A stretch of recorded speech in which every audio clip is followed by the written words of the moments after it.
আমি কিছু অভিযোগ নিয়ে আসছিলাম। আমাদের কাছে এরকম কিছু তথ্য এসেছিল। ব্যক্তিকেন্দ্রিকের মধ্যে সীমাবদ্ধ না, একটু বড়।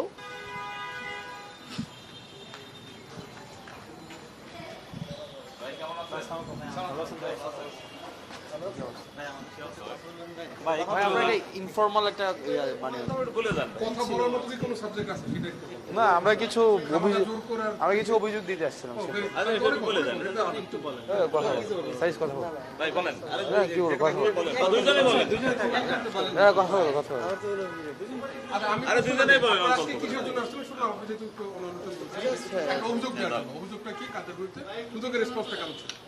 কিছু অভিযোগ জানাইতে আসছিলাম,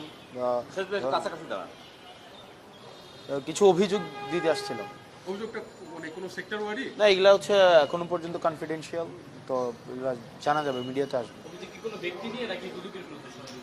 দেখা যাক না, এগুলা বললাম তো কনফিডেন্সিয়াল। আমি যদি বলি তাহলে এটা আবার তারা ওই মানুষগুলো হচ্ছে তাদের জায়গা থেকে সচেতন হয়ে যাবে, তৎপর হয়ে যাবে।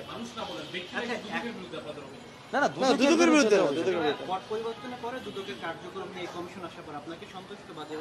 আমি ওইভাবে অ্যানালিসিস করিনি। আজকে আমি আসছি দ্বিতীয়বারের মতো। আমি কিছু অভিযোগ নিয়ে আসছিলাম, তো অভিযোগ আমার রিসিভ করছে অভিযোগ। এখন ফিডব্যাকটা আর আমি বলতে পারি না, সেটা হচ্ছে দেখি কি হয়। বাট অভিযোগ রিসিভ করছে প্রপারলি। পরবর্তীতে কি চেয়ারম্যানের সঙ্গে কথা হয়েছে, দিয়েছেন? আমরা লিখিত দিয়ে আসছি, চেয়ারম্যানের কাছে লিখিত দিয়ে মানে দিয়ে আসছে। এখন উনি এখন কেমন চলছে যদি একটু জাস্ট শর্ট করে বলুন। না, আমি ওভাবে মানে আমি জানি না।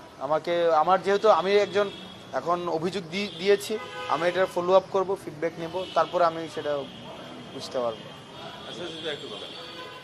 একটা বিষয় হচ্ছে যে ভাই একটা জিনিস কি, মানে এটা তো না, আমি এটা নিয়ে না, আমরা বলছি সামগ্রিকভাবে আওয়ামী লীগের অনেক এমপি মন্ত্রীদের কিন্তু অনেক দুর্নীতির অভিযোগ ছিল। বিগত সময় নানা দুর্নীতি হয়েছে, অর্থ পাচার বেশ বড় অভিযোগ রয়েছে। এখানে তো দুদকের সবচেয়ে বড় ভূমিকা থাকার কথা। সেই জায়গাতে দুদকের কাছে আপনাদের প্রত্যাশার জায়গাটাকে আর কেমন দেখছেন, সেই প্রত্যাশার জায়গাটা? না, আমরা তো আমাদের জায়গা থেকে এটা সবসময় প্রত্যাশা করি। এই দুদককে ব্যবহার করেই কিন্তু মানে অনেককে সাম্রাজ্য তৈরি করতে সহযোগিতা করা হয়েছে, একদম কালো টাকার। আবার অনেক ভালো মানুষকে এটার মধ্যে দিয়ে বছরের পর বছর ধরে ভোগান্তিতে রাখা হয়েছে, অস্বস্তিতে রাখা হয়েছে। তো সেই জায়গা থেকে আমরা চাই দুদকের মতো ফাংশন করুক। এবং এখানে নতুন চেয়ারম্যান সাহেব এসেছেন, ওনার সম্পর্কে আমরা যতটুকু আগে জেনে এসেছি ভালো জেনে এসেছি। এখন আমরা কাজের মাধ্যমে সেটা দেখতে চাই। আমাদের কাছে এরকম কিছু তথ্য এসেছিল যেগুলো আসলে হাসনাত তার জায়গা থেকে, সেই তথ্যগুলো আমরা তাকে দিলাম।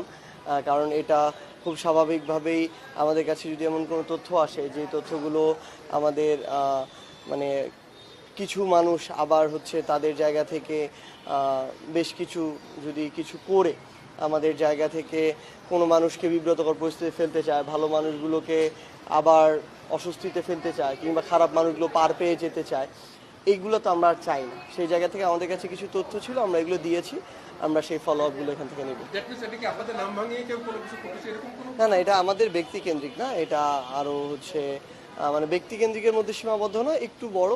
তো এটা হতে পারে প্রতিষ্ঠান কেন্দ্রিক বা আরও অন্যান্য এরিয়া কেন্দ্রিক কিছু বিষয়গুলো হচ্ছে, যেগুলো আমরা এখন প্রত্যাশা করি না। তো সেই বিষয়গুলো সম্পর্কে যে তথ্যগুলো এসেছিলো এগুলো উপস্থাপন করতে এসেছিলাম। Thank you.